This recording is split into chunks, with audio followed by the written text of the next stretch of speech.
എല്ലാവർക്കും എൻ്റെ നമസ്കാരം. നമ്മൾ ഇന്ന് നോക്കുവാൻ പോകുന്നത് ആസാമിൽ നടന്ന ഒരു കടുവവേട്ടയുടെ കഥയാണ്. 1942 ഈ കഥ നടക്കുന്നത്.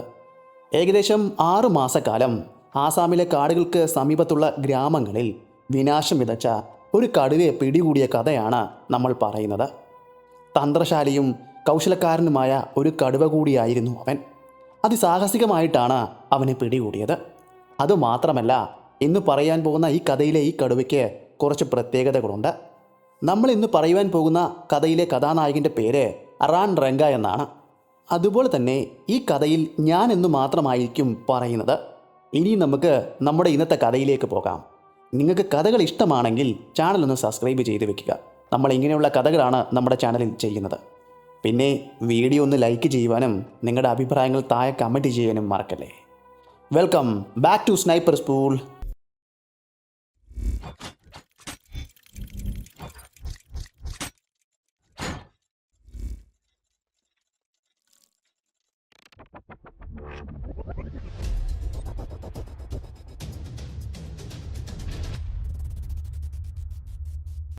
അസമിലെ പോലീസ് താഴ്വരയിൽ ഗുവാഹത്തിക്കും ഷെല്ലോങ് റോഡിൻ്റെയും വലതുവശത്തായി ഒരു ഭീകരമായ ഇടതൂർന്ന കാടുണ്ട്.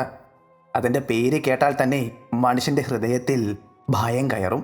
അതൊരു സാധാരണ കാടല്ല. പ്രകൃതി അതിൻ്റെ എല്ലാ ക്രൂരമായ രൂപത്തിൽ പ്രത്യക്ഷപ്പെട്ടിരുന്ന ഒരിടം കൂടിയാണ്. വർഷം മുഴുവൻ പെയ്യുന്ന കനത്ത മഴ. അങ്ങനെ പെയ്യുന്ന ഈ മഴ ഈ കാടിനെ കൂടുതൽ ഇരുണ്ടതും ഇടതൂർന്നതും അപകടകരവുമാക്കി മാറ്റുന്നു. പല സ്ഥലങ്ങളിലും സൂര്യപ്രകാശം പോലും നിലത്തെത്തില്ല. മരങ്ങളുടെ ഇലകൾ ആകാശത്തെ മറച്ചുകൊണ്ട് ഒരു പച്ച മേൽക്കൂര പോലെ അവിടെ പടർന്നു കിടക്കുകയാണ്. അങ്ങനെയുള്ള ഈ വനത്തെ ചുറ്റിപ്പറ്റി പല കഥകളും അവിടെയുണ്ട്. അവിടുത്തെ നാട്ടുകാർ പറയുന്നതനുസരിച്ച് ഈ കാട് വെറും വന്യമൃഗങ്ങളുടെ വാസസ്ഥലം മാത്രമല്ല, നിഗൂഢമായ പല രഹസ്യങ്ങളും ഈ വനത്തിൽ ഒളിഞ്ഞു കിടക്കുന്നുണ്ട്. പല അജ്ഞാതമായ ശക്തികളുടെയും സാന്നിധ്യം ഈ വനത്തിൽ ഉണ്ടെന്നാണ് ആ പ്രദേശവാസികൾ പറയുന്നത്. ഇതെല്ലാം കേട്ടുകഴിഞ്ഞാൽ ഒരു സാധാരണ മനുഷ്യൻ്റെ ബോധം തന്നെ പോയേക്കാം എന്നും അവർ പറയുന്നുണ്ട്. ഈ കാട്ടിലേക്ക് ഇതൊന്നും അറിയാതെ കാല് വയ്ക്കുന്നവർ അല്ലെങ്കിൽ വേട്ടയ്ക്ക് വേണ്ടി പോകുന്നവർ പിന്നെ തിരിച്ചു വരാറില്ല. അങ്ങനെ തിരിച്ചു വന്നാൽ തന്നെ അവർ പഴയതുപോലെ ആയിരിക്കുകയില്ല. ഇതെല്ലാം അവിടുത്തെ ആളുകൾ പറയുന്നതാണ്. നമ്മളിപ്പോൾ പറഞ്ഞ ഈ ഭീകരമായ കാടില്ലേ, അതിൻ്റെ അതിർത്തിയിൽ പല ചെറിയ ചെറിയ ഗ്രാമങ്ങളുമുണ്ട്. ഇങ്ങനെയുള്ള ഈ ഗ്രാമങ്ങളിൽ താമസിക്കുന്ന ആളുകളുണ്ടല്ലോ, അവരുടെ ജീവിതമെന്ന് പറഞ്ഞാൽ ലളിതവും എന്നാൽ അതികഠിനവുമായിരിക്കും. ഇവിടങ്ങളിലുള്ള ആളുകളുടെ പ്രധാന ഉപജീവന മാർഗം കൃഷിയാണ്. പിന്നെ വനത്തിലേക്ക് കയറിയുള്ള ചെറിയ ചെറിയ വിറകു മുറിക്കലും മരം മുറിക്കലുമെല്ലാമാണ്. അതിൽ നിന്ന് കിട്ടുന്ന തുച്ഛമായ വരുമാനം കൊണ്ടാണ് അവരുടെ ജീവിതം അവർ മുന്നോട്ട് നയിച്ചു കൊണ്ടുപോകുന്നത്. നമ്മൾ ഈ ഗ്രാമത്തിലേക്ക് വരുമ്പോൾ അവിടുത്തെ ആളുകളുടെ കണ്ണിൽ അല്ലെങ്കിൽ അവരുടെ മുഖത്ത് പ്രകടമായി കാണുന്നത് ഒരു തരം ഭയമാണ്. പിന്നെ തികഞ്ഞ ജാഗ്രതയും കണ്ണുകളിൽ എപ്പോഴും ഒരു ഉൾവലിവും. ഞാൻ അവിടെ താമസിക്കുമ്പോൾ പലരും പറഞ്ഞ ഈ വനത്തെപ്പറ്റി പല കഥകളും ഞാൻ കേട്ടിട്ടുണ്ട്. അതുകൊണ്ട് തന്നെ ഞാൻ സ്വയം ഈ നരകതുല്യമായ വനത്തിലേക്ക് പ്രവേശിക്കുവാൻ തന്നെ തീരുമാനിച്ചു. അങ്ങനെ ഇരിക്കെ 1943 മാസം എനിക്ക് ഓർമ്മയില്ല, ഏതോ ഒരു മാസം ഞാൻ ആ വനത്തിലേക്ക് പോകാൻ തീരുമാനിച്ചു. എൻ്റെ ഉള്ളിലെ വേട്ടക്കാരൻ ഉണരുകയായിരുന്നു. എന്നെ അവിടേക്ക് വലിച്ചിഴച്ചു കൊണ്ടുപോയി. എവിടേക്ക്? ആ അപകടത്തിലേക്ക്. വേട്ടയെന്ന് പറഞ്ഞാൽ എനിക്ക് വെറുമൊരു വിനോദം മാത്രമല്ല, എന്നുള്ളിലെ ഒരു അഭിനിവേശമായിരുന്നു. മനുഷ്യൻ പോകാൻ ധൈര്യപ്പെടാത്ത സ്ഥലത്തേക്ക് എന്നെ എപ്പോഴും വലിച്ചിടുക ഒരു ഉൾപ്രേരണയാണ്. ഇവിടെയും അത് തന്നെയാണ് സംഭവിച്ചത്. ഇതേ അഭിനിവേശം തന്നെയാണ് എന്നെ ഈ പുരാതനവും എന്നാൽ ഭയാനകവുമായ ഈ കാട്ടിലേക്ക് വേട്ടയാടുവാൻ പോകാൻ നയിച്ചത്. അക്കാലത്തെ ഷില്ലോങ്ങിലെ പ്രശസ്തനായ ഒരു ധനികനായിരുന്നു ബസ്കുമാർ. അദ്ദേഹത്തിൻ്റെ ഒരു കത്തുമായിട്ടാണ് ഞാൻ ആ ഗ്രാമത്തിലേക്ക് പോകുന്നത്. അദ്ദേഹത്തിൻ്റെ ഒരു പരിചയക്കാരൻ അവിടെ ഉണ്ടായിരുന്നു. അയാളുടെ പേര് ദേവ് ബാബു എന്നായിരുന്നു. ഞാൻ അവിടെ സന്ദർശിക്കുന്ന സമയത്ത് അദ്ദേഹം അവിടെ ഉണ്ടായിരുന്നില്ല. അദ്ദേഹത്തിൻ്റെ പാരമ്പര്യ ഭൂസ്വത്തുകൾ സന്ദർശിക്കുവാൻ വേണ്ടി അയാൾ പോയിരിക്കുകയായിരുന്നു. ഞാൻ അദ്ദേഹത്തിൻ്റെ വീട്ടിലെത്തുമ്പോൾ അയാളുടെ മകൻ മാത്രമായിരുന്നു അവിടെ ഉണ്ടായിരുന്നത്. അവൻ്റെ പേര് രാജേന്ദ്ര കുമാർ എന്നായിരുന്നു. എൻ്റെ കൈവശം ഉണ്ടായിരുന്ന ആ കത്ത് അവൻ്റെ കയ്യിലേക്ക് കൊടുത്തു. അച്ഛനില്ല, പുറത്തു പോയി എന്ന മറുപടി മാത്രമായിരുന്നു എനിക്ക് കിട്ടിയത്. എങ്കിലും എന്നെ നിരാശപ്പെടുത്തിയില്ല. അവൻ അവൻ്റെ വീട്ടിലേക്ക് എന്നെ ക്ഷണിക്കുകയും അതിഥികൾക്ക് ഇരിക്കുവാൻ വേണ്ടിയുള്ള മുറിയിലേക്ക് കൊണ്ടിരുത്തുകയും ചെയ്തു. അതുവരെ നടന്നു വന്ന എൻ്റെ യാത്രാക്ഷീണം അതോടെ മാറിക്കിട്ടി. എനിക്ക് കുടിക്കുവാനും കഴിക്കുവാനുമുള്ള ആഹാരവും വെള്ളവുമെല്ലാം അവൻ അറേഞ്ച് ചെയ്ത് തന്നു. ഞാൻ ഈ ഗ്രാമത്തിലേക്ക് എത്തിയതിൻ്റെ പ്രധാന ലക്ഷ്യം ആ വനത്തിലേക്ക് കയറി വേട്ടയാടുക എന്നത് മാത്രമായിരുന്നില്ല. ഈ വനത്തെ ചുറ്റിപ്പറ്റി നടക്കുന്ന നിഗൂഢമായ പല കഥകളും ഞാൻ കേട്ടിരിക്കുന്നു. എല്ലാം രക്തം മരവിക്കുന്ന തരത്തിലുള്ള കഥകളാണ്. അതിൽ പല ഹോണ്ടിങ് സ്റ്റോറികളും ഉണ്ടായിരുന്നു. ഇവയെല്ലാം കേട്ടുകൊണ്ടാണ് ഇതെല്ലാം എക്സ്പീരിയൻസ് ചെയ്യാൻ പറ്റുമോ എന്നറിയുവാനും കൂടിയാണ് ഞാൻ ഈ വീട്ടിലേക്ക് അല്ലെങ്കിൽ ഈ ഗ്രാമത്തിലേക്ക് എത്തിയത്. ഈ വനത്തെ പറ്റിയുള്ള എല്ലാ ഞെട്ടിക്കുന്ന സംഭവങ്ങളും എന്നോട് പറഞ്ഞത് അബു ഷമ എന്ന വ്യക്തിയാണ്. അയാൾ ആ കഥകളെല്ലാം പറയുമ്പോൾ അയാളുടെ വാക്കുകളിൽ സത്യസന്ധതയും ഗൗരവവും എല്ലാം ഉണ്ടായിരുന്നു. അയാൾ അതെല്ലാം സ്വന്തം കണ്ണുകൾ കൊണ്ട് കണ്ടതുപോലെയാണ് എന്നോട് വർണ്ണിച്ചു തന്നത്. ഒരു ബ്രിട്ടീഷ് ഓഫീസറുടെ കീഴിൽ ജോലി ചെയ്യുന്ന അയാൾ ഒരു യാത്രക്കിടയിലാണ് ഈ കഥകളെല്ലാം എന്നോട് പറഞ്ഞത്. അയാൾ ഒരു കാര്യം കൂടി എടുത്തു പറയുകയുണ്ടായി. അയാൾക്ക് അനുഭവിക്കുവാനും കാണാനും പറ്റിയ ഒരു സംഭവത്തെ പറ്റിയായിരുന്നു. വനത്തിൻ്റെ അരികിൽ താമസിക്കുന്നവർക്കറിയാം രാത്രികാലങ്ങളിൽ എന്താണ് അവർ കാണുന്നതെന്ന്, അല്ലേ? അത് തന്നെയാണ് ഇദ്ദേഹവും കണ്ടത്. ആ ഭയം ഇപ്പോഴും അയാളുടെ ഉള്ളിലുണ്ട്. ഇത് പറയുമ്പോഴും ആ ഭയം അയാൾ മറച്ചു വെച്ചില്ല. അയാളുടെ മുഖത്ത് അത് കോറിയിട്ടതുപോലെ വായിച്ചെടുക്കുവാൻ കഴിയുമായിരുന്നു. അത് മറ്റൊന്നുമല്ലായിരുന്നു. അയാൾ തിരികെ വീട്ടിലേക്ക് പോകുന്ന വഴിയിൽ അയാൾക്കുണ്ടായ ഒരു അനുഭവമായിരുന്നു അത്. നല്ല ഇരുട്ടാണ്, സമയമേറെ വൈകിയിരിക്കുന്നു. അദ്ദേഹത്തിൻ്റെ കയ്യിൽ ഒരു ടോർച്ച് മാത്രമായിരുന്നു ഉണ്ടായിരുന്നത്. ആ ടോർച്ച് പ്രകാശിപ്പിച്ചുകൊണ്ട് വനത്തിൻ്റെ അരികിലൂടെ കടന്നു പോകുന്ന വനപാതയിലൂടെ അയാൾ തൻ്റെ ഗ്രാമം ലക്ഷ്യമാക്കി പതിയെ നടന്ന് നീങ്ങുകയാണ്. അങ്ങനെ ഗ്രാമമെത്താൻ കുറച്ച് ഏകദേശം 1/2 മൈലോളം ഉള്ളപ്പോൾ അദ്ദേഹത്തിന് ആ അനുഭവമുണ്ടായി. അദ്ദേഹത്തിന് തൊട്ടു മുന്നിലൂടെ ഒരു മഞ്ഞ ഉടലിൽ കറുത്ത വരകളോട് കൂടിയ ഒരു കടുവ നടന്നുപോയി. അദ്ദേഹം അക്ഷരാർത്ഥത്തിൽ ഞെട്ടിത്തരിച്ച് ആ റോഡിൽ അങ്ങനെ നിന്നു. ഇതിനു മുന്നേയും അദ്ദേഹം പല തവണ കടുവകളെ കണ്ടിട്ടുണ്ടെങ്കിലും ആ ഒരു സംഭവം അദ്ദേഹത്തിൻ്റെ മനസ്സിൽ നിന്നും ഒരിക്കലും മായില്ല എന്നാണ് പറഞ്ഞത്. അയാൾ കരുതിയത് ഇതൊരു സാധാരണ സംഭവമാണെന്നാണ്. എന്നാൽ റോഡ് മുറിച്ച് കടക്കവേ ആ കടുവ ഒന്നുകൂടി തിരിഞ്ഞു വന്നു. തിരിഞ്ഞു വരിക മാത്രമായിരുന്നില്ല ചെയ്തത്, ടോർച്ചിൻ്റെ പ്രകാശം അടിക്കുന്ന അദ്ദേഹത്തെ തന്നെ കുറച്ചു നേരം ഏകദേശം 5 മിനിറ്റോളം നോക്കി നിന്നു എന്നുകൂടി പറഞ്ഞു.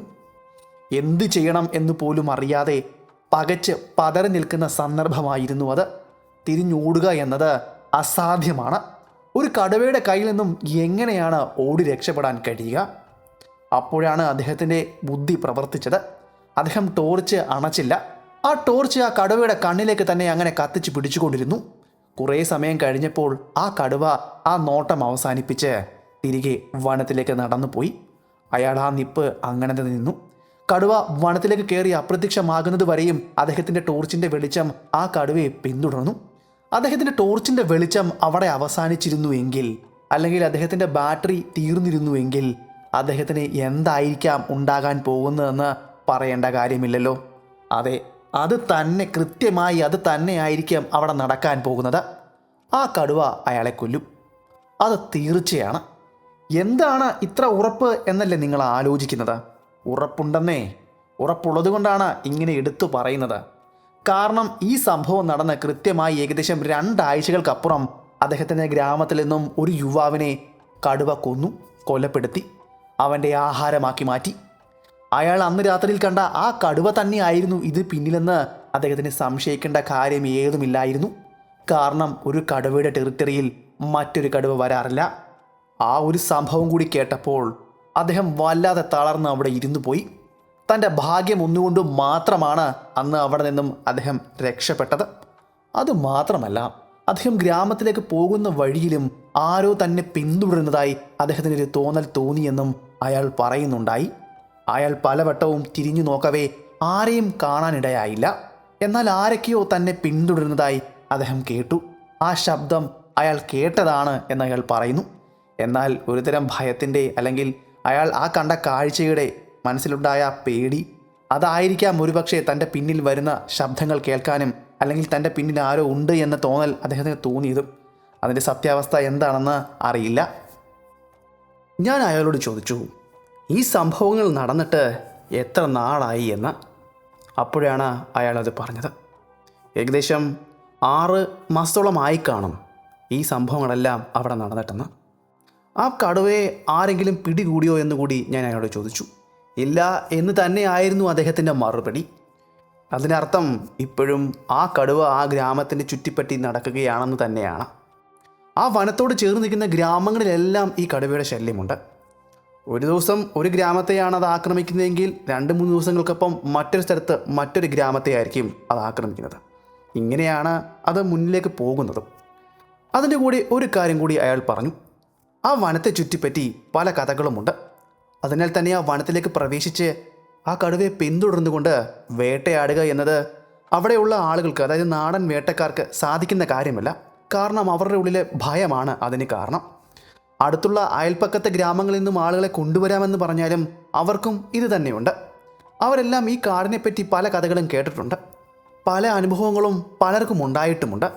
അതിനാലൊക്കെ ആ കടുവ സ്വസ്ഥമായി അവിടെ വിഹരിച്ച് നടക്കുകയാണ്. വനത്തിലേക്ക് കയറിക്കഴിഞ്ഞാൽ അതിനെ പിന്തുടർന്ന് കൊല്ലുവാൻ ആരുമില്ലാത്ത ഒരവസ്ഥ. അങ്ങനെയിരിക്കെ 2 മാസങ്ങൾക്ക് മുന്നേ ഏതോ ഒരു നാട്ടിൽ നിന്നും ഒരു വേട്ടക്കാരൻ അവിടെ വന്നു എന്ന് അയാൾ പറഞ്ഞു. ഗ്രാമത്തിലെ ആളുകൾ അയാളെ സ്വീകരിച്ചു. ഗ്രാമത്തിൽ തന്നെ അയാൾക്ക് താമസിക്കുവാൻ ഒരു കുടിലും കൊടുത്തു. കൃത്യമായി പറഞ്ഞാൽ 2-3 ദിവസങ്ങൾ അദ്ദേഹം അവിടെ തങ്ങി. 4-ാമത്തെ ദിവസം അദ്ദേഹം ആ കടുവയെ തിരക്കി വനത്തിലേക്ക് പ്രവേശിച്ചു. അതിന് കാരണമായത് ഗ്രാമത്തിൻ്റെ സമീപത്ത് കണ്ടെത്തിയ ഒരു കാലടയാളമായിരുന്നു. അതിനെ പിന്തുടർന്നുകൊണ്ടാണ് അയാൾ വനത്തിലേക്ക് പോയത്. പിന്നീട് അയാൾ തിരികെ എത്തിയിട്ടില്ല. അയാളെ തിരക്കി കുറച്ചു പേർ ആ ഗ്രാമത്തിൽ നിന്നും പോയിരുന്നു. അവർക്ക് കിട്ടിയത് അദ്ദേഹം ഉപയോഗിച്ചിരുന്ന ആ തോക്ക് മാത്രമാണ്. മറ്റൊന്നും കണ്ടെത്താനേ കഴിഞ്ഞില്ല. അയാൾ എവിടേക്കാണ് പോയത്, അയാൾക്ക് എന്താണ് സംഭവിച്ചത്, കടുവ അയാളെ ആക്രമിച്ചോ അല്ലെങ്കിൽ മറ്റേതെങ്കിലും ജീവിയാണോ കൊലപ്പെടുത്തിയത്, അതുമല്ല എങ്കിൽ വനത്തിൽ ഇവർ പറയാറുള്ള ഏതെങ്കിലും അജ്ഞാത ശക്തിയാണോ ഇതിന് പിന്നിൽ? അങ്ങനെ പല ചോദ്യങ്ങളും അവിടുത്തെ ആളുകൾക്ക് മനസ്സിൽ തോന്നുവാൻ തുടങ്ങി. ഭയം ഏറെ ഇരട്ടിക്കുവാനും തുടങ്ങി. രാത്രിയായി കഴിഞ്ഞാൽ അങ്ങ് ദൂരെ നിന്നും മലയുടെ മുകളിൽ നിന്നും മറ്റുമെല്ലാം ആ കടുവയുടെ ഗർജനം കേൾക്കാൻ കഴിയും. വിശപ്പ് വരുമ്പോൾ ഈ കടുവകൾ ഒരുതരം ശബ്ദമുണ്ടാക്കും. ആ ശബ്ദം പുറപ്പെടുവിക്കുന്നത് അവർക്ക് കേൾക്കുവാൻ കഴിയും. അതായത് വിശപ്പിൻ്റെ വിളി. സന്ധ്യ കഴിഞ്ഞാൽ ആളുകൾ ഗ്രാമങ്ങളിൽ നിന്നും പുറത്തിറങ്ങുന്നത് നിർത്തി. അവരുടെ കൃഷിയിടങ്ങളിൽ വൈകുന്നേരങ്ങളിൽ പോകാതെയായി. മരം മുറിക്കുവാനോ അല്ലെങ്കിൽ ചില്ലകൾ വെട്ടുവാനോ ഗ്രാമത്തിൻ്റെ അതിരിലുള്ള ആ വനത്തിലേക്ക് പോകാതെയുമായി. ശരിക്കും പറഞ്ഞു കഴിഞ്ഞാൽ ഈ 6 മാസം കൊണ്ട് അവിടെയുള്ള ഗ്രാമത്തിലെ ഗ്രാമീണരുടെ അവസ്ഥ വളരെ പരിതാപകരമാണ്. അവരുടെ വളർത്തുമൃഗങ്ങളെ നഷ്ടമാകുന്നു, കന്നുകാലികളെ പിടിച്ചുകൊണ്ടു പോകുന്നു. അങ്ങനെ പല പല കാര്യങ്ങളാണ് അവിടെ നടന്നുകൊണ്ടിരിക്കുന്നത്. പക്ഷേ ആരും അവരെ സഹായിക്കാനില്ല. ഇങ്ങനെ ഇരുന്നപ്പോൾ ഈ കാര്യങ്ങളെല്ലാം കേട്ടുകൊണ്ടാണ് ഞാൻ ആ ഗ്രാമത്തിലേക്ക് പോകാൻ തീരുമാനിച്ചത്. പക്ഷേ ആ ഗ്രാമത്തിലേക്ക് പോകുമ്പോൾ അവിടെ നല്ല പരിചരണവും നല്ല ആഹാരവും നല്ല താമസ സൗകര്യവും ലഭിക്കണമെങ്കിൽ ഇവിടുത്തെ ഏറ്റവും പ്രമാണിയായ എൻ്റെ സുഹൃത്തിൻ്റെ കയ്യിൽ നിന്നും ഒരു കത്ത് കൊണ്ടുപോകണമെന്ന് എനിക്ക് തോന്നി. വെറുതെ അങ്ങ് തോന്നിയതല്ല കേട്ടോ. ഞാൻ ഈ കാര്യം അദ്ദേഹത്തോട് സംസാരിച്ചപ്പോൾ അയാളാണ് എന്നോട് പറഞ്ഞത്. അദ്ദേഹത്തിൻ്റെ ഒരു സുഹൃത്ത് അവിടെ ഉണ്ടെന്നും ഞാൻ തരുന്ന കത്തും കൊണ്ട് അവിടെ ചെന്ന് കഴിഞ്ഞാൽ നിനക്ക് വേണ്ട സൗകര്യങ്ങളെല്ലാം അയാൾ ഒരുക്കിത്തരുമെന്നും അവനാണ് എന്നോട് പറഞ്ഞത്. കാരണം രാത്രി കാലങ്ങളിൽ ആരും തന്നെ ആ വനത്തിൻ്റെ കവാടത്തിലേക്കോ അല്ലെങ്കിൽ ആ വനത്തിൻ്റെ അരികിലേക്കോ ഉള്ളിലേക്കോ പോകാറില്ല. തൻ്റെ ആവശ്യം വ്യക്തമാണ്. ആ കടുവയെ പിടിക്കണമെങ്കിൽ വനത്തിൻ്റെ ഉള്ളിൽ ഒരു മച്ചാൽ കെട്ടി അവിടെ ഇരിക്കണം. ഏതെങ്കിലും മൃഗത്തെ കെണി വെച്ച് തയ്യാറായിരിക്കണം. രാത്രിയിലാണെങ്കിൽ മാത്രമേ അത് കൃത്യമായി നടക്കുകയുള്ളൂ. ഇവിടുത്തെ ആളുകൾ പറഞ്ഞത് പ്രകാരം ഒരിക്കലും ഈ കടുവ പകൽ സമയത്ത് ഇറങ്ങിയിട്ടില്ല, ഉച്ച സമയത്ത് ഇറങ്ങിയിട്ടില്ല. നമ്മൾ ഇതിനു മുന്നേ പറഞ്ഞ പല കഥകളിലും ഇങ്ങനെയല്ലായിരുന്നു കാര്യങ്ങൾ. രാവെന്നോ പകലെന്നോ ഇല്ലാതെ വിശപ്പ് എപ്പം തോന്നുന്നോ അപ്പോൾ ഇറങ്ങി ആളുകളെ നരനായായിട്ട് നടത്തുകയായിരുന്നു അങ്ങനെയുള്ള കടുവകളുടെ സ്വഭാവങ്ങൾ. ആരെയും ഭയക്കാത്ത സ്വഭാവം അല്ലേ? എന്നാൽ ഈ കടുവ അങ്ങനെ ആയിരുന്നേയില്ല. അവന് മനുഷ്യനെന്നോ മൃഗമെന്നോ യാതൊരു വ്യത്യാസവും ഉണ്ടായിരുന്നില്ല. അവന് കിട്ടിയാൽ എന്തിനേയും അവൻ ആക്രമിച്ച് കൊലപ്പെടുത്തും. അവർ പറഞ്ഞത് പ്രകാരം സാമാന്യം നല്ല വലിപ്പമുള്ള കടുവയാണ്. പ്രായാധിക്യമായിരിക്കാം ഇതിന് പിന്നിൽ. ഈ കടുവ ഈ പ്രദേശം ഇപ്പോൾ അതിനെ ടെറിട്ടറിയാക്കി എടുത്തിരിക്കുകയാണ്. അതുകൊണ്ട് തന്നെ മറ്റ് കടുവകൾ ഇവിടേക്ക് വരാറില്ല. ഈ പ്രദേശത്ത് ഒരു കടുവ മാത്രമേ ഉള്ളൂ. അത് നമ്മൾ പറയുന്ന ഈ നരഭോജിയും കന്നുകാലി പിടിയനുമായ അവിടുത്തെ ആളുകൾ ഷേത്താനെന്ന് വിളിക്കുന്ന ഈ കടുവ തന്നെയാണ്. നമ്മുടെ ഏറെ നേരത്തെ കാത്തിരിപ്പിന് ശേഷം അവിടേക്ക് നമ്മൾ പറഞ്ഞ ദേവ് ബാബു വന്നു. ഏകദേശം കൃത്യമായി പറഞ്ഞാൽ വൈകുന്നേരമായപ്പോഴാണ് അദ്ദേഹം അവിടേക്ക് കടന്നു വന്നത്. എൻ്റെ കൈവശം ഉണ്ടായിരുന്ന ആ കത്ത് അയാളെ ഏൽപ്പിച്ചു. അത് അയാൾ വായിച്ചു നോക്കി. അദ്ദേഹത്തിൻ്റെ മുഖത്ത് ഒരു ചെറിയ പുഞ്ചിരി വിടർന്നു. വരൂ സാഹിബ്, നിങ്ങൾക്ക് താമസിക്കുവാൻ എൻ്റെ വീട്ടിൽ തന്നെ ഞാനൊരു സൗകര്യം ഒരുക്കി തരാം എന്നാണ് അയാൾ പറഞ്ഞത്. അങ്ങനെ ഇനിയുള്ള ദിവസം എനിക്കിവിടെ തങ്ങുവാനും ആഹാരം അദ്ദേഹം തരുവാനും സമ്മതിച്ചു. അങ്ങനെ 2-3 ദിവസങ്ങൾ കടന്നുപോയി. കടുവയെപ്പറ്റിയുള്ള കിട്ടാവുന്ന അത്രയും വിവരങ്ങൾ ഞാൻ ശേഖരിച്ചു. അടുത്തുള്ള ഗ്രാമങ്ങളിലെല്ലാം പോയിരുന്നു. അവിടുത്തെ ആളുകളെയും ഇതുപോലെ തന്നെ കണ്ടിരുന്നു. അവരിൽ നിന്നും കിട്ടാൻ അത്രയും വിവരങ്ങൾ ശേഖരിച്ചിരുന്നു. അവരെല്ലാം പറയുന്നത് നമ്മൾ മുന്നേ പറഞ്ഞ ഒരു കാര്യം തന്നെയാണ്. പകൽ സമയത്തോ ഉച്ച സമയത്തോ ഈ കടുവ ഗ്രാമത്തിലേക്ക് വരാറില്ല. രാത്രി തന്നെ ഏകദേശം കൃത്യമായി ഇരുട്ട് വീണതിന് ശേഷം മാത്രമേ അത് ഗ്രാമത്തിലേക്ക് കടന്നു വരികയുള്ളൂ. ഒരുപക്ഷെ നരഭോജിയായ ഒരു കടുവ ആയതുകൊണ്ടായിരിക്കാം ഇങ്ങനെ അത് കാണിക്കുന്നത്. കാരണം നരഭോജിയായി കഴിയുമ്പോൾ അതിൻ്റെ ജാഗ്രത കൂടും, കൗശലം അതിഭയങ്കരമായിട്ട് വർദ്ധിക്കും. അങ്ങനെ ഭയന്നും പേടിച്ചുമാണ് അവൻ ഗ്രാമത്തിലേക്ക് കടന്നു വരുന്നത്. അവന് ഒറ്റയ്ക്ക് മാത്രം കിട്ടുന്ന ആളുകളെയാണ് ഇതുവരെയും കൊന്നുകൊണ്ടിരുന്നത്. കൃത്യമായി പറഞ്ഞാൽ 6 പേരോളം ഇതിനോടകം മരിച്ചു കഴിഞ്ഞു. നിരവധി കന്നുകാലികളും ആടുമാടുകളും പട്ടികളും എല്ലാം അവൻ്റെ ഇരയായി തീർന്നിരുന്നു. അവൻ പിടിച്ചുകൊണ്ടുപോകുന്ന ഇരകളെ ഗ്രാമത്തിൽ നിന്നും കൃത്യമായി പറഞ്ഞാൽ ഏകദേശം 1.5 മൈലുകൾക്കപ്പുറം അവിടം വരെ മാത്രമേ അത് വലിച്ചു കൊണ്ടുപോകുകയുള്ളൂ. അവിടെ ഇട്ട് ഭക്ഷിച്ച് അല്ലെങ്കിൽ അതിനെ കൊണ്ടാവുന്നത്രയും ഭക്ഷിച്ച ശേഷം അവിടെ നിന്ന് പോകുക എന്നതാണ് അത് ചെയ്യുക. അവശിഷ്ടങ്ങൾ അവിടെ കിടക്കുന്നുണ്ടെങ്കിൽ അത് തിരിച്ചു വന്ന് വീണ്ടും ആഹരിക്കും. അങ്ങനെ ചെയ്യുകയാണെങ്കിൽ അത് ഏകദേശം 3 ദിവസത്തോളം മറ്റിരകൾക്ക് വേണ്ടി അത് അന്വേഷിച്ച് ഗ്രാമങ്ങളിലേക്ക് വരാറില്ല എന്നുകൂടി അറിയുവാൻ സാധിച്ചു. അതിനു പുറമെ അത് ഇപ്പം പശുവിനെയാണ് പിടിച്ചുകൊണ്ട് പോകുന്നതെങ്കിൽ അതിൻ്റെ പെട്ടെന്ന് ചീത്തയാവുന്ന അവയവങ്ങളുണ്ടല്ലോ, ഹൃദയം, കരള്, അതുപോലെയുള്ള ഭാഗങ്ങളായിരിക്കും ആദ്യം അത് ഭക്ഷിക്കുന്നത്. അതിനുശേഷം കുറച്ചൊന്ന് അഴുകുവാൻ വേണ്ടി ശരീരം അവിടെ ഇടും. മനുഷ്യരെയും ആ കടുവ പിടികൂടിയാൽ ഇത് തന്നെയാണ് ചെയ്യുക എന്നാണ് അവർ പറയുന്നത്. പക്ഷേ അവൻ പിടിച്ചുകൊണ്ടുപോകുന്ന ശരീരം കണ്ടെത്തുവാൻ വലിയ പ്രയാസമാണ്. ഗ്രാമത്തിന് 1.5 മൈൽ റേഡിയസിൽ എവിടെയെങ്കിലുമായിരിക്കും ശരീരം ഉണ്ടാകുക. പക്ഷേ അത് കണ്ടുപിടിക്കണം. ഭാരമേറിയ മൃഗങ്ങളാണെങ്കിൽ അത് വലിച്ചിഴച്ചു കൊണ്ടുപോയ പാട് ഉടനീളം വനത്തിൽ കാണാൻ സാധിക്കും. മനുഷ്യനോ അല്ലെങ്കിൽ ഭാരം കുറഞ്ഞ മൃഗങ്ങളോ ആണെങ്കിൽ കണ്ടെത്തുക വളരെ പ്രയാസമാണ്. അങ്ങനെ ഒരു ദിവസം അവിടുത്തെ ആളുകളുടെ ഒരു സഹായത്തോടെ ഞാൻ അവിടുത്തെ വനത്തിലേക്ക് പ്രവേശിച്ചു. ഇവിടുത്തെ ആളുകളെ സംബന്ധിച്ചിടത്തോളം അത് വലിയ കാര്യമൊന്നുമല്ല. കാരണം അവിടുത്തെ ആളുകൾ ജനിച്ചതും വളർന്നതുമെല്ലാം ഇവിടെ തന്നെയാണ്. അതുകൊണ്ട് അവർക്ക് വഴിതെറ്റാതെ വനത്തിലേക്ക് പോകുവാനും തിരിച്ചു മടങ്ങി വരുവാനും സാധിക്കും. എന്നാൽ എന്നെപ്പോലെയുള്ള ഒരാൾക്ക് അങ്ങനെയല്ല. വനത്തിലേക്ക് കയറിക്കഴിഞ്ഞാൽ നമുക്ക് ദിക്കുമാറാനും വന്ന വഴി മറക്കാനും സാധ്യതയുണ്ട്. അങ്ങനെയാണെങ്കിൽ ആ വനത്തിൽ കുടുങ്ങിപ്പോകും. അതൊഴിവാക്കുവാൻ വേണ്ടി ഗ്രാമത്തിൽ തന്നെ ഒരാളെ വിളിച്ചുകൊണ്ടാണ് ഞാൻ വനത്തിൻ്റെ ഉള്ളിലേക്ക് പോകുന്നത്. അങ്ങനെ കൃത്യമായി ഞങ്ങൾ ഏകദേശം 4-5 തവണ ആ വനത്തിലേക്ക് പോയിട്ടുണ്ട്. പോയി വനത്തിലേക്ക് പോകുവാനും തിരിച്ചു വരുവാനുള്ള വഴി ഞാൻ സ്വായത്തമാക്കി. അങ്ങനെ ഒരു ദിവസം കടുവയുടെ സാന്നിധ്യം അവിടെ ഉണ്ടോ എന്നുറപ്പ് വരുത്തുവാൻ വേണ്ടി വനത്തിൻ്റെ ഉള്ളിൽ ഒരു പ്രത്യേക സ്ഥലത്ത്, അതായത് വനത്തിൻ്റെ ഉള്ളിൽ സൈഡിൽ കൂടെ ഒരു ചെറിയൊരു അരുവി പോകുന്നുണ്ട്. ആ അരുവിയുടെ അരികിലേക്ക് ചെന്ന് കഴിഞ്ഞാൽ നമുക്ക് ധാരാളം വന്യമൃഗങ്ങളുടെ കാലടയാളങ്ങൾ കാണാൻ പറ്റും. അതിൻ്റെ കൂട്ടത്തിൽ ഈ കടുവയുടെ കാൽപ്പാടം ഞങ്ങൾ കാണാൻ ഇടയായി. അതിൽ നിന്നും ഒരു കാര്യം മനസ്സിലായി, അവൻ ഇവിടേക്ക് വരാറുണ്ട് വെള്ളം കുടിക്കുവാൻ വേണ്ടി. അവിടെ നിന്നും കുറച്ചു മാറി ഞങ്ങൾ ഒരു ആടിനെ കെണിയാക്കി വെച്ചു. അതിനുശേഷം തിരികെ ഗ്രാമത്തിലേക്ക് പോയി. പിറ്റേന്ന് വന്ന് നോക്കുമ്പോൾ അവിടെ നിന്നും ആട് അപ്രത്യക്ഷമായിരിക്കുന്നു. പോരാട്ടങ്ങൾ നടത്തിയതിൻ്റെ എല്ലാ പാടുകളും അവിടെ കാണാൻ കഴിഞ്ഞു. കടുവയുടെ കാലടയാളവും അവിടെ ഉണ്ടായിരുന്നു. അതുമാത്രമല്ല, കടുവയുടെ കുറച്ച് രോമങ്ങളും അവിടെ കിടക്കുന്നുണ്ടായിരുന്നു. കയർ പൊട്ടിച്ച് വലിച്ചിടിച്ചു കൊണ്ടുപോയ നിലയിലായിരുന്നു ആ സംഭവ സ്ഥലം. അതിനെ പിന്തുടർന്നു പോയിട്ട് യാതൊരു കാര്യവുമില്ല, കണ്ടെത്താൻ സാധിക്കുകയില്ല. എങ്കിലും ഞങ്ങൾ ചെറിയ രീതിയിലൊന്ന് അന്വേഷിച്ചു. അവിടുത്തെ ഗ്രാമത്തിലെ ആളുകൾ പറഞ്ഞതുപോലെ തന്നെ കണ്ടെത്താൻ കഴിഞ്ഞില്ല. ഏതെങ്കിലും കുറ്റിക്കാടിനുള്ളിലോ അല്ലെങ്കിൽ അരുവിക്കരിയിലുള്ള ഏതെങ്കിലും പൊന്തക്കാടിനുള്ളിലോ ആയിരിക്കാം ശരീരം ഇപ്പോൾ. എന്തായാലും അവൻ അത് തിന്ന് തീർക്കുമെന്ന് ഉറപ്പാണ്. ആ സംഭവത്തോടെ എനിക്കൊരു കാര്യം മനസ്സിലായി. ആ കടുവ സ്ഥിരമായി ഇവിടേക്ക് വെള്ളം കുടിക്കുവാൻ വേണ്ടി വരുന്നുണ്ട്. അന്ന് രാത്രിയിൽ ഞാനും ദേവബാബുവും ഈ കാര്യത്തെക്കുറിച്ചെല്ലാം അവിടെ ചർച്ച നടത്തിയിരുന്നു. ഇനിയും എങ്ങനെ വേണം കാര്യങ്ങളൊന്നുമല്ല. അദ്ദേഹത്തിനോട് ഞാനൊരു നിർദ്ദേശം വെച്ചു. രാത്രിയിൽ കൃത്യമായി ഒരു ദിവസം അവിടെയുള്ള ഒരു മരത്തിൻ്റെ മേളിൽ മച്ചാനിൽ കെട്ടണം. ആ മച്ചാനിലിരുന്ന് വേണം അതിനെ നിരീക്ഷിക്കുവാൻ. ഇതുവരെയുള്ള എൻ്റെ കണക്കുകൂട്ടൽ ശരിയാണെങ്കിൽ ഉറപ്പായും നമ്മൾ വെക്കുന്ന ഇരയെ പിടിക്കുവാൻ വേണ്ടി അത് അവിടേക്ക് വരും.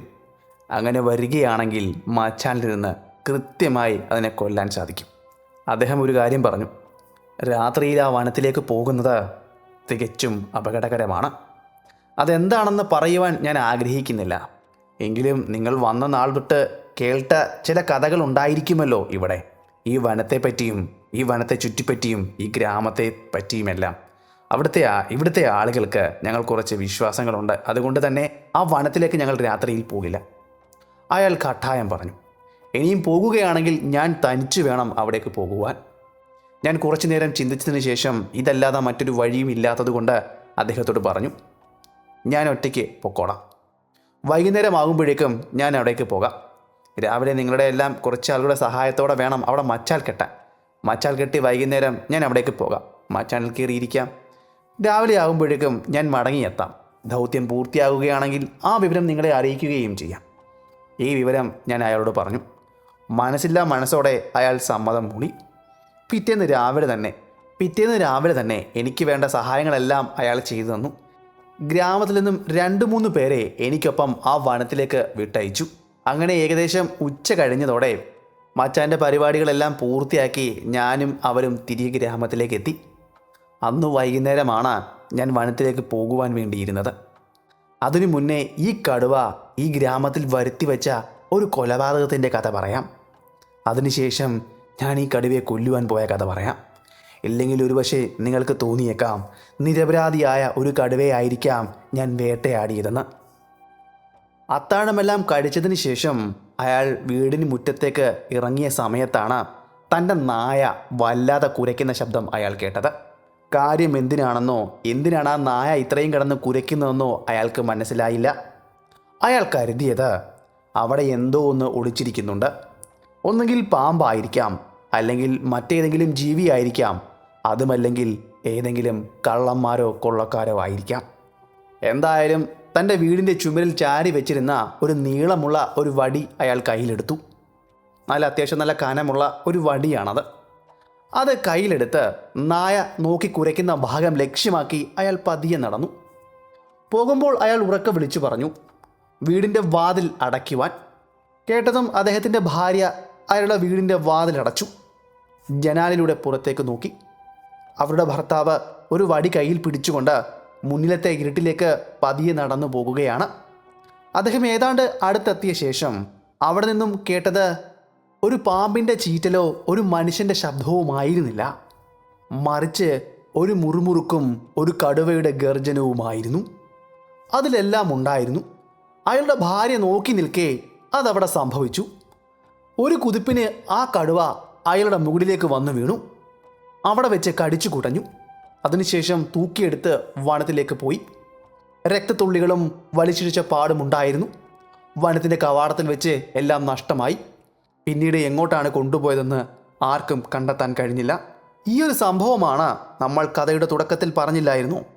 ഗ്രാമത്തിൽ അരങ്ങേറിയ ആദ്യത്തെ കൊലപാതകം അത് ഇതായിരുന്നു. ഇദ്ദേഹത്തെ കൂടാതെ ഏകദേശം 6 പേരെയാണ് ഈ കടുവ ഇതേപോലെ പല പല ഗ്രാമത്തിൽ നിന്നും, അതായത് ഈ വനത്തിന് ചുറ്റിക്കിടക്കുന്ന പല പല ഗ്രാമത്തിൽ നിന്നും കൊലപ്പെടുത്തിയിട്ടുള്ളത്. അങ്ങനെയുള്ള കടുവയെ കൊല്ലുവാൻ വേണ്ടിയാണ് നമ്മളിപ്പോൾ മച്ചാൻ കെട്ടി ആ വനത്തിലേക്ക് പോകുവാൻ വേണ്ടി പോകുന്നത്. ഉച്ച കഴിഞ്ഞ് ഭക്ഷണമെല്ലാം കഴിച്ച് ഒന്ന് വിശ്രമിച്ച് ഏകദേശം 4 മണി ആയപ്പോഴേക്കും ഞാൻ ദേവബാബുവിനോട് ഞാൻ അവിടേക്ക് പോകുകയാണെന്ന് പറഞ്ഞു. അതിനുശേഷം എനിക്ക് രാത്രിയിൽ കഴിക്കാനുള്ള ചെറിയ ബിസ്ക്കറ്റും ചായയും എല്ലാം എടുത്തുകൊണ്ട് എൻ്റെ റൈഫിലും കയ്യിൽ പിടിച്ചുകൊണ്ട് ഞാൻ ആ വനത്തിലേക്ക് പുറപ്പെട്ടു. ഈ പ്രാവശ്യം ഞാൻ വനത്തിലേക്ക് പ്രവേശിച്ചപ്പോൾ എൻ്റെ കൂടെ ആരും ഉണ്ടായിരുന്നില്ല. കാരണം ഞാൻ പോകുന്നത് 4 മണി കഴിഞ്ഞതിന് ശേഷമാണ്. നമ്മളിപ്പോൾ മച്ചാൽ കെട്ടിയ പ്രദേശത്ത് എത്തുവാൻ തന്നെ ഏകദേശം 5 മണിയാകും. അവിടെ നിന്നും തിരികെ ഗ്രാമത്തിലേക്ക് എത്തുവാൻ ഏകദേശം 6 മണി കഴിയും. അപ്പോഴേക്കും ഇരുട്ടുമായും സന്ധ്യയായി തുടങ്ങും. അതുകൊണ്ട് തന്നെ എൻ്റെ കൂടെ വനത്തിലേക്ക് ആരും തന്നെ വന്നില്ല സഹായത്തിന്. ഞാൻ ഒറ്റയ്ക്ക് അവിടേക്ക് സഞ്ചരിച്ചു. വനത്തിൻ്റെ ശബ്ദം വല്ലാതെ മാറുന്നത് ഞാൻ കേട്ടു. അവിടേക്ക് വീശിയടിക്കുന്ന കാറ്റിൽ ഇലകളുടെ അനക്കം, ഒരു വലിയ ശീൽക്കാര ശബ്ദം, അതെല്ലാം എനിക്ക് അനുഭവപ്പെട്ടു. വനത്തിൻ്റെ ഗന്ധം അതൊരു പ്രത്യേക മണമായിരുന്നു. അങ്ങനെ ആ കാഴ്ചകളെല്ലാം ആസ്വദിച്ചുകൊണ്ട് വനത്തിലൂടെ ഞാൻ വൈകുന്നേരം ആ മരത്തിൻ്റെ അരികിലേക്ക് നടന്നു. വൈകുന്നേരമാകുമ്പോഴേക്കും മൃഗങ്ങളെല്ലാം തങ്ങളുടെ കൂട്ടിലേക്ക് പോകുവാനുള്ള തിടുക്കത്തിലായിരിക്കാം. കിളികളും മൃഗങ്ങളുമെല്ലാം, പിന്നെ വെള്ളം കുടിക്കുവാൻ വരുന്ന മൃഗങ്ങളുടെ ശബ്ദവും അതെല്ലാം ആസ്വദിച്ചുകൊണ്ട് ഞാൻ മുന്നിലേക്ക് നടന്നു. ഏകദേശം 5 മണി ആയതോടെ നമ്മൾ മുന്നേ പറഞ്ഞ മച്ചാൽ കെട്ടിയ മരത്തിൻ്റെ അരികിൽ ഞാൻ എത്തി. വളരെ പ്രയാസപ്പെട്ട് തോക്ക് തോളിൽ തൂക്കിയിട്ടുകൊണ്ട് ഞാൻ ആ മരത്തിലേക്ക് വലിഞ്ഞു കയറി. തറയിൽ നിന്നും ഏകദേശം 16-17 അടി ഉയരത്തിലാണ് ആ മച്ചാൽ കെട്ടിയിരിക്കുന്നത്. ഒരു കടുവയ്ക്ക് എളുപ്പത്തിൽ ചാടിക്കയറാൻ പറ്റുന്നതിനും അപ്പുറത്തെ പൊക്കത്തിലാണ് അത് കെട്ടിയിരിക്കുന്നത്. എൻ്റെ സുരക്ഷിതത്വ ഉറപ്പുവരുത്തിയാണ് അവർ ഈ മച്ചാൽ കെട്ടിയത്. നല്ല ഉറപ്പുള്ള മച്ചാലാണ്, ഒരാൾക്ക് സ്വസ്ഥമായി ഇതിലിരിക്കാൻ സാധിക്കും. അങ്ങനെ ഞാൻ കൊണ്ടുവന്ന സാധനങ്ങളെല്ലാം അവിടെ അങ്ങനെ വെച്ചു. ചായയും ബിസ്ക്കറ്റും എല്ലാം അതിൻ്റെ കൂട്ടത്തിലുണ്ട്. അങ്ങനെ അപ്പം തൊട്ട് ഞാൻ കാത്തിരിക്കാൻ തുടങ്ങിയതാണ്. കൃത്യമായി പറഞ്ഞാൽ ഏകദേശം 9 മണിയായി. താഴെ ഞങ്ങൾ കെട്ടിയിരുന്ന ആട് അവിടെ ഉണ്ട്. അതിൻ്റെ ശബ്ദം കേൾക്കുവാൻ സാധിക്കും. ഒരു വെളുത്ത നിറത്തിലുള്ള അധികം വലിപ്പമില്ലാത്ത ഒരാടാണ്. ആ ആടിനെയാണ് ഞങ്ങൾ കൊണ്ടുവന്ന് അവിടെ കെട്ടിയിരിക്കുന്നത്. ഇങ്ങനെ പറയുമ്പോൾ നിങ്ങൾ ഒരുപക്ഷെ കരുതുമായിരിക്കാം എൻ്റെ കൂടെ ഉച്ചയ്ക്ക് വന്ന ആൾക്കാർ കെട്ടിയ ആടാണെന്ന്. അല്ല, ഞാൻ വന്നില്ലേ, വന്ന വഴിയിൽ ഞാൻ കൊണ്ടുവന്ന ആടാണ് ഇപ്പോൾ കെട്ടിയിരിക്കുന്നത്. ആ കാര്യം പറയാൻ വിട്ടുപോയതാണ്. ഒരു വെളുത്ത നിറമുള്ള അധികം വലിപ്പമില്ലാത്ത ഒരു കുട്ടി ആടാണ്. അതിനെ വ്യക്തമായി മച്ചാലിന് പുറത്തിരുന്നാൽ എനിക്ക് കൃത്യമായി കാണാൻ കഴിയും. രാത്രിയിലെ ചന്ദ്രൻ്റെയോ അല്ലെങ്കിൽ നക്ഷത്രങ്ങളുടെയോ വെളിച്ചത്തിൽ വെള്ള നിറമായതുകൊണ്ട് അവ്യക്തമായെങ്കിലും അതിൻ്റെ പൊസിഷൻ മനസ്സിലാക്കാൻ സാധിക്കും. വീണ്ടും സമയം മുന്നിലേക്ക് പോവുകയാണ്. 10 മണിയായി, 11 മണിയായി. വനത്തിൻ്റെ അങ്ങ് ഉള്ളിൽ നിന്നും ഒരു കേഴമാൻ്റെ അലാറം വിളി ഞാൻ കേട്ടു. അതൊരു മുന്നറിയിപ്പ് ശബ്ദമായിരുന്നു. ഏതോ മാംസഭോജിയായ കടുവ തൻ്റെ താവളത്തിൽ നിന്നും പുറത്തേക്ക് ഇറങ്ങിയിരിക്കുന്നു എന്നതിൻ്റെ സൂചന. അങ്ങനെ അതെല്ലാം കഴിഞ്ഞ് ഏകദേശം 12 മണി ആയപ്പോഴേക്കും താഴെ കെട്ടിയിരിക്കുന്ന ആട് അസ്വസ്ഥതകൾ പ്രകടിപ്പിച്ചു തുടങ്ങി. നമ്മൾ ഇതിനു മുന്നേ പറഞ്ഞ കഥകളിലെല്ലാം ഇതുപോലെ തന്നെയാണ്. തൻ്റെ മരണം അടുക്കുമ്പോൾ കന്നുകാലികൾ ഒരു വെപ്രാളം കാണിക്കുമല്ലേ, തൻ്റെ ശത്രുക്കളെ കാണുമ്പോൾ അല്ലെങ്കിൽ താൻ ഇരയായി മാറാൻ പോകുകയാണെന്ന് അറിയുമ്പോൾ. അതുപോലത്തെ പ്രകടനങ്ങളെല്ലാം താഴെ നിന്ന് കേൾക്കാൻ കഴിഞ്ഞു. ആടിൻ്റെ ദയനീയമായ കരച്ചിലും അത് കുളമ്പടികൾ താഴെയിട്ട് ചവിട്ടുമ്പോഴുണ്ടാകുന്ന ശബ്ദവും പൊടി പറത്തുന്നതും എല്ലാം മുകളിലെ മച്ചാളിൽ നിന്ന് കൃത്യമായി കാണാൻ കഴിഞ്ഞു. എന്നാൽ ഒരു കാര്യം മാത്രം മനസ്സിലാക്കാൻ സാധിച്ചില്ല. കടുവ ഇപ്പോൾ കൃത്യമായി എവിടെയാണ് ഇരിക്കുന്നതെന്ന് മാത്രം അറിയുവാൻ എനിക്ക് സാധിച്ചില്ല. ഞാൻ ചുറ്റുപാടും തിരയുന്നുണ്ട്, പക്ഷേ എവിടെയാണെന്ന് കാണാൻ സാധിക്കുന്നില്ല. ഒരു അനക്കം പോലും കേൾക്കാനും സാധിക്കുന്നില്ല. ചന്ദ്രൻ്റെ നിലാവുണ്ട്, അതുകൊണ്ട് തന്നെ അരണ്ട വെളിച്ചമാണെങ്കിലും ഒരു നിഴൽ പാസ് ചെയ്യുന്നതെങ്കിലും നമുക്ക് കാണാൻ സാധിക്കണ്ടേ? എന്നാൽ ഇതൊന്നും അവിടെ വ്യക്തമായി എനിക്ക് കാണാൻ കഴിയുന്നുണ്ടായിരുന്നില്ല. കാരണം കടുവ അത്രയും ബുദ്ധിശാലിയാണ്. തൻ്റെ ഇരയിലേക്ക് അടുക്കുന്നത് അത്രയും കൃത്യമായും കൗശലത്തോടെയുമാണ്. അത്രയും മുൻകരുതലുകൾ എടുത്താണ് തൻ്റെ ഇരയിലേക്ക് ആ കടുവ നടന്നു വരുന്നതെന്ന് അന്നത്തെ സംഭവത്തോടെ എനിക്ക് മനസ്സിലായി. എങ്കിലും എൻ്റെ ഊഹം ശരിയാണെങ്കിൽ ആ ആട് ഇപ്പോൾ തല വെച്ചിരിക്കുന്നത്, അതായത് അതിൻ്റെ തല നിൽക്കുന്ന ദിശയിലേക്ക് ഞാൻ നോക്കി. ആ ദിശയിലായിരിക്കാം ആ കടുവയുള്ളത് എന്ന് ഞാനൊന്ന് മനസ്സിലാക്കി ഏകദേശം കണക്ക് കൂട്ടിയെടുത്തു. അങ്ങനെ ആ ദിശയിലേക്ക് ഞാൻ കൃത്യമായി എൻ്റെ ശ്രദ്ധ കേന്ദ്രീകരിച്ചു. അങ്ങനെ നിൽക്കുമ്പോൾ ഒരു ചെറിയൊരു അനക്കം എൻ്റെ ശ്രദ്ധയിൽപ്പെട്ടു. അതെ, ആ കുറ്റിക്കാടിൻ്റെ ഉള്ളിൽ നിന്നും ഒരു നേരിയ അനക്കം മാത്രം. അല്പസമയം കൂടി കഴിഞ്ഞപ്പോഴേക്കും പതുക്കെ ഒരു നിഴൽ പുറത്തേക്ക് വന്നു. അതെ, അതിൻ്റെ കണ്ണുകൾ മഞ്ഞ നിറത്തിൽ തിളങ്ങുന്നുണ്ടായിരുന്നു. അതിപ്പോൾ പതിയെ നടന്നു വരികയാണ്. ചന്ദ്രൻ്റെ നിലാവിൻ്റെ വെളിച്ചത്തിൽ ആ മഞ്ഞ ഉടലിലെ കറുത്ത വരകൾ കാണാൻ സാധിക്കും. ആ മഞ്ഞ ഉടലുകൾ ഇപ്പോൾ കൃത്യമായി വ്യക്തമായി കാണാൻ സാധിക്കും. പക്ഷേ ചന്ദ്രൻ്റെ നിലാവിൻ്റെ വെളിച്ചമാണെന്ന് നിങ്ങൾ ഓർക്കണം. അപ്പോൾ അതിൻ്റെ ആ കളറിൻ്റെ വ്യക്തതയും അതുപോലൊക്കെ തന്നെ ആയിരിക്കാം. ഇപ്പോൾ ആ കടുവയ്ക്ക് യാതൊരു ഭയവുമില്ല. തികഞ്ഞ കോൺഫിഡൻസോടു കൂടിയാണ് അത് ഓരോ ചൂടും മുന്നിലേക്ക് വെച്ച് തൻ്റെ ഇരയിലേക്ക് സാവധാനത്തിൽ അടുത്തടുത്ത് വരുന്നത്. നിശ്ചിത ദൂരം ചെന്നപ്പോൾ ആ കടുവ ഒന്ന് നിന്നു. പിന്നെ ചുറ്റുപാടും അത് നിരീക്ഷിച്ചു. വീണ്ടും പതിയെ മുന്നിലേക്ക് നടന്നു വന്നു. ഇത്രയും സമയം മാത്രം മതിയായിരുന്നു എനിക്ക്. എൻ്റെ തോക്കിൻ്റെ കുഴൽ ഇപ്പോൾ കൃത്യമായി ലക്ഷ്യമായി വെച്ചിരിക്കുന്നത് ആ കടുവയുടെ തലയുടെ നേരെയാണ്. എൻ്റെ തോക്കിന് ഒരു പ്രത്യേകതയുണ്ട്. ഞാൻ ആഫ്രിക്കയിൽ ആനവേട്ടയ്ക്ക് പോയപ്പോൾ വാങ്ങിച്ച ഒരു റൈഫിലാണിത്. ആഫ്രിക്കയിൽ നിന്നും വാങ്ങിച്ച റൈഫിലാണ്. ആനകളെ വേട്ടയാടുവാൻ വേണ്ടി കൃത്യമായി ഒറ്റ ഷോട്ടിൽ കൊല്ലുവാൻ വേണ്ടി പറ്റുന്ന അത്രയും കരുത്തനായ ഒരു തോക്കാണിത്. അപ്പോൾ ഇതിൻ്റെ കൃത്യത എത്രമാത്രമാണെന്ന് നിങ്ങൾക്കറിയാമല്ലോ. പക്ഷേ ഈ തോക്കിന് ഒരു പോരായ്മയുണ്ട്. അതെന്താണെന്ന് പറഞ്ഞു കഴിഞ്ഞാൽ ഇതിൻ്റെ റീകോയിലാണ്. അത്രയും മാരകമായ തോക്കായതുകൊണ്ട് അതിൻ്റെ റീകോയിലും അത്രയ്ക്കും മാരകമാണ്. എന്നിരുന്നാലും ഒരു കാര്യം എനിക്ക് ഉറപ്പാണ്, കൃത്യമായ അകലത്തിലും കൃത്യമായ ലക്ഷ്യത്തിലും തിര തറച്ചാൽ കടുവയുടെ മരണം ഉറപ്പാണ്. കാരണം ആഫ്രിക്കയിൽ ഒരു ആനയുടെ ജീവനെടുക്കാൻ ഒറ്റ ഷോട്ട് മാത്രം മതിയായിരുന്നു. അത് കൃത്യം ആനയുടെ മസ്തകം തകർത്ത് അതിൻ്റെ തലച്ചോറിലേക്ക് തുളച്ചു കയറി. അതുകൊണ്ട് തന്നെ ഈ ജീവിയെ കൊല്ലുവാനും വളരെ എളുപ്പമാണ്. കടുവയുടെ തല തകരുമെന്ന് എനിക്കുറപ്പാണ്. ഒറ്റ ഷോട്ടിൽ കാര്യം കഴിയും. എന്നാൽ കൃത്യമായി കടുവ ഒരു പോയിന്റിലേക്ക് എത്തേണ്ടതുണ്ട്. അവിടേക്ക് എത്തുവാൻ വേണ്ടി ഞാൻ കാത്തിരിക്കുകയാണ്. കുറച്ച് ചുവടുകൾ കൂടി വെച്ച് കഴിഞ്ഞാൽ കൃത്യമായി കടുവയുടെ തലയും എൻ്റെ തോക്കിൻ്റെ കുഴലും ഏകദേശം സമാന്തരമായി വരും. ആ നിമിഷം എൻ്റെ കാഞ്ചിയിന്മേൽ ഞാൻ വിരലമർത്തും. ആ ഒരു അവസരത്തിന് വേണ്ടി ഞാൻ അങ്ങനെ കാത്തു നിന്നു. എൻ്റെ കണ്ണുകളും കാതുകളും അവിടേക്ക് മാത്രം കേന്ദ്രീകരിച്ചു. ഓരോ സെക്കൻഡും ഓരോ മണിക്കൂറുകൾ പോലെയാണ് അപ്പോൾ എനിക്ക് തോന്നിയത്. എൻ്റെ ക്ഷമ നശിക്കുവാൻ തുടങ്ങി. അങ്ങനെ കുറച്ചു നേരത്തെ കാത്തിരിപ്പിന് ശേഷം മന്ദം കടുവ തൻ്റെ ഇരയിലേക്ക് അടുത്തു വന്നു. കൃത്യം തോക്കിൻ്റെ റേഞ്ചിനുള്ളിലും നമ്മൾ പറഞ്ഞ ആ പോയിന്റിലേക്കും കടുവ എത്തിക്കഴിഞ്ഞിരിക്കുന്നു. എൻ്റെ കാഞ്ചിയിന്മേൽ വിരലമർന്നു. അതുവരെ അക്ഷരാർത്ഥത്തിൽ ചീവീടുകളുടെ ശബ്ദം മാത്രമായിരുന്നു അവിടെ ഉണ്ടായിരുന്നത്. കാട് തികഞ്ഞ നിശബ്ദതയിലായിരുന്നു. ഒരു മൃഗത്തിൻ്റെ ശബ്ദം പോലും അവിടെ കേൾക്കുവാൻ ഉണ്ടായിരുന്നില്ല. അങ്ങനെയുള്ള വനത്തെ പ്രകമ്പനം കൊള്ളിക്കുന്ന ശബ്ദമായിരുന്നു എൻ്റെ തോക്കിൻ്റെ കുടിലിൽ നിന്നും ഉണ്ടായത്. തീപ്പൊരിയും പുകയും ഒരു മിന്നൽ പിണർപ്പ് പോലെ ആ കടുവയുടെ തലയിലേക്ക് തുളച്ചു കയറി. കടുവ ഒന്ന് ഗർജിച്ചതുപോലുമില്ല. നിന്ന നിൽപ്പിൽ നിലത്തേക്ക് പതിച്ചു. എന്താണ് അവിടെ ഉണ്ടായെന്ന് പോലും ഒരു പക്ഷേ ആ കടുവയ്ക്ക് മനസ്സിലായി കാണത്തില്ല. അതിൻ്റെ തല തകർന്നിരിക്കുന്നു. അതിൻ്റെ തലച്ചോറിനുള്ളിലേക്ക് എൻ്റെ തിര പ്രവേശിച്ചിരിക്കുന്നു. പക്ഷേ തോക്കിൽ നിന്നുമുണ്ടായ റീകോയിൽ എൻ്റെ ഷോൾഡറിന് നല്ല വേദനയാണ് സമ്മാനിച്ചത്. അതുകൊണ്ട് തന്നെ റീലോഡ് ചെയ്ത് രണ്ടാമത് ഒരു ഷോട്ട് എടുക്കുക എന്നത് വളരെ പ്രയാസമേറിയ കാര്യമാണ്. അതുകൊണ്ട് തന്നെ ഒറ്റ ഷോട്ടിൽ കാര്യം തീർക്കുക എന്നതാണ് ഈ തോക്കിൻ്റെ ഏറ്റവും വലിയ പ്രത്യേകത. ലക്ഷ്യം കൃത്യമായിരിക്കണം, സ്ഥാനവും കൃത്യമായിരിക്കണം. എന്നിരുന്നാലും ഞാൻ താഴേക്ക് ചെന്നില്ല. നേരം പുലരുവോളം ആ മച്ചാണിൽ അങ്ങനെ തന്നെ ഇരുന്നു.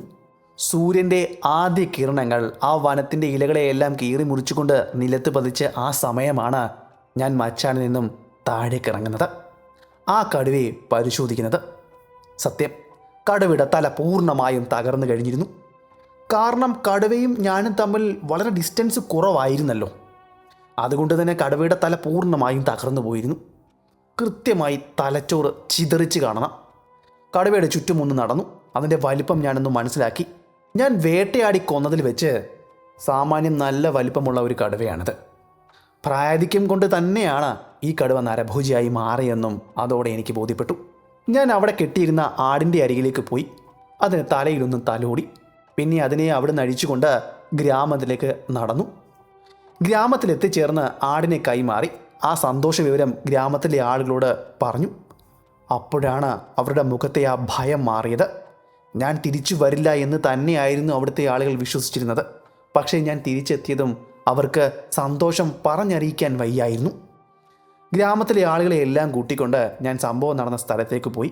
ഞങ്ങൾ സ്ഥലത്തേക്ക് എത്തുന്നതിന് മുന്നേ തന്നെ, അതായത് ദൂരെ നിന്ന് തന്നെ ആ കടുവ അവിടെ അനക്കമറ്റ് കിടക്കുന്നത് ആളുകൾക്ക് കാണാൻ കഴിഞ്ഞിരുന്നു. അവരുടെ മുഖത്തപ്പോഴുണ്ടായ സന്തോഷം ഒന്ന് കാണേണ്ടത് തന്നെയായിരുന്നു.